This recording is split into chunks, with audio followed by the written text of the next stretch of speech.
BFM Business, le débat. Nicolas Dose, Emmanuel Le Chypre, Jean-Marc Daniel. Le débat autour des leçons économiques de la crise de la Covid sur BFM Business avec Emmanuel Le Chypre et avec Jean-Marc Daniel. Aujourd'hui, va-t-on vers une vague de relocalisation? Point d'interrogation. Et à quoi vont ressembler les nouvelles chaînes de production? Alors je donne 2-3 éléments pour ouvrir le débat et on en discute. Ok, alors tout le monde veut du circuit court, du Made in France, du green, de l'économie responsable. Ok, alors imaginons que nous assistions à une vague de réindustrialisation.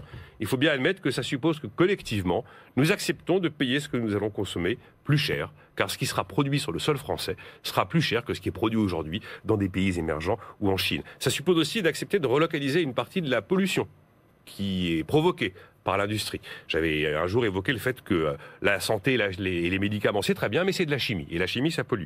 Et attention aussi à l'idée de cette France qui serait souveraine parce qu'elle relocaliserait. En fait, je pense que plus que de la relocalisation, ce qui fait vraiment la stratégie d'un pays souverain, c'est de diversifier ses sources d'approvisionnement au niveau mondial. On ne vient pas de vivre une crise de la mondialisation. On n'a pas vécu une crise financière et une crise de l'économie. On a vécu une crise de santé et de santé publique. Et on n'a pas eu de problème avec le monde, on a eu un problème avec la Chine. Donc attention au fantasme du tout fabriqué en France, parce que ce serait justement une stratégie, probablement, qui nous mettrait en grande difficulté si on avait cette fois-ci une crise sur le sol national. Et puis alors, ok, vous voulez produire en France, faire du Made in France, avoir de l'industrie, ça veut dire qu'il faut massivement robotiser la production française, multiplier par 5 le nombre de robots, et ne pas sortir de son chapeau aux occasions politiques diverses et variées, l'idée justement qu'on va taxer les robots. Voilà, 3 points d'ouverture sur un sujet complexe. Emmanuel, Jean-Marc il faut d'abord remarquer, et c'est vrai sur beaucoup de thématiques autour de cette crise de la Covid-19, c'est que les tendances qui vont émerger après cette crise sont des tendances qui étaient déjà à l'œuvre avant. Absolument. Et ce qu'on voit, c'est que finalement, cette crise de la Covid-19, elle ne va pas fabriquer un monde d'après différent de celui qu'on anticipait avant la crise, elle va juste le faire arriver plus vite. Et là, c'est typique. On ne peut pas parler de démondialisation, mais la désinternationalisation des processus de production, elle était déjà à l'œuvre. La preuve, c'est que depuis 2 ans, on recrée des emplois industriels en France, que depuis 2 ans, on a plus d'usines qui ouvrent en France que d'usines qui ferment. Mais pourquoi? D'abord parce que y a tout un tas d'entreprises qui se sont rendues compte que l'écart de coût de main-d'œuvre entre les pays dans lesquels on avait délocalisé il y a 15 ans, il y a 20 ans, et les pays occidentaux avaient considérablement diminué. C'est le cas des écarts de salaire entre la Chine et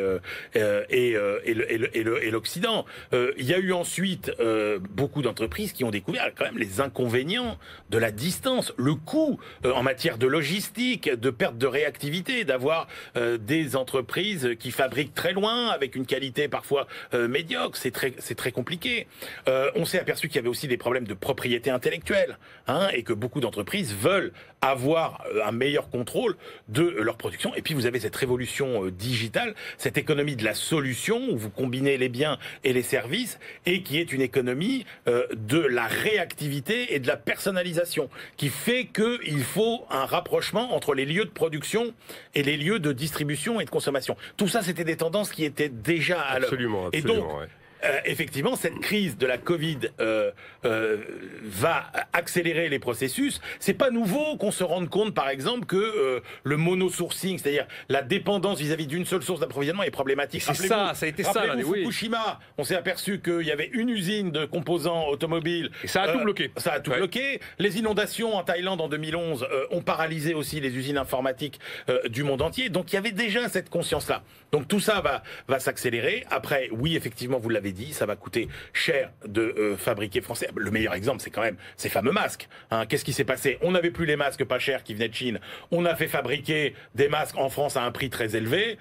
Dès qu'on a pu se réapprovisionner en Asie à très bas coût, qu'est-ce qu'on a fait? On l'a fait. Et puis vous avez tous ces fabricants français qui se retrouvent gros gens comme devant et qui disent plus personne ne veut de nos masques. Oui, ils sont 3 ou 4 fois plus chers. Et c'est ça toute la problématique. Donc oui, relocalisation en partie, d'abord à une échelle européenne, hein, bien plus Clairement. qu'à une échelle nationale. Et puis qu'est-ce qu'il y aura dans ces usines? Des robots, vous l'avez dit. Alors peut-être qu'on va relocaliser de la valeur ajoutée, mais pas beaucoup d'emplois industriels. On a 1 minute 20 là pour terminer, Jean-Marc Daniel, dans cet univers de fantasmes et de grands rêves autour de la fin de la mondialisation et des relocalisations. C'est que c'est un débat qui précédait la crise de la Covid, mais c'est un débat qui est totalement biaisé. C'est-à-dire que la relocalisation n'aura pas lieu. C'est-à-dire que la spécialisation des économies, la poursuite de la concentration de la production dans les avantages comparatifs de chaque pays va se prolonger. Ce à quoi on assiste, c'est la poursuite de la baisse de l'emploi industriel, mais ça, c'est pas la délocalisation. Tout le monde sait bien que des 6 millions d'emplois industriels que nous avions en 1975 à 3 millions que nous avons aujourd'hui, cette perte est liée essentiellement au gain de productivité, essentiellement à une évolution des technologies. Et sur la vie au quotidien, moi, ce qui m'a rassuré pendant cette période, c'est que pendant la période du confinement, personne ne s'était aperçu que l'Union européenne avait signé 2 accords de libre-échange, un avec le Mexique, mais qui était l'élargissement d'un accord qui existait déjà, et surtout un avec le Vietnam. Et alors, personne ça n'est aperçu, personne n'a remarqué que la présidence de l'Union européenne à l'époque, c'était la Croatie. Mais la Croatie qui a assez bien mené sa barque pour son premier exercice de présidence de l'Union européenne. Et le gouvernement croate a rappelé que l'objectif de l'Union européenne, c'était effectivement d'être une zone de libre-échange, de concurrence, d'ouverture à l'international, et que les conditions dans lesquelles elle s'ouvrait au Vietnam permettaient à la fois d'améliorer le pouvoir d'achat des Européens et de garantir au Vietnam des débouchés et un développement économique. Donc je pense qu'il y a les débats et puis il y a la réalité concrète. Bref, accélération de mouvements de fond qui étaient déjà très largement à l'œuvre, mais pas le grand soir un peu fantasmatique que l'on nous vend du monde d'après depuis ces dernières semaines. C'était l'une des leçons économiques de la crise de la Covid-19 sur BFM Business.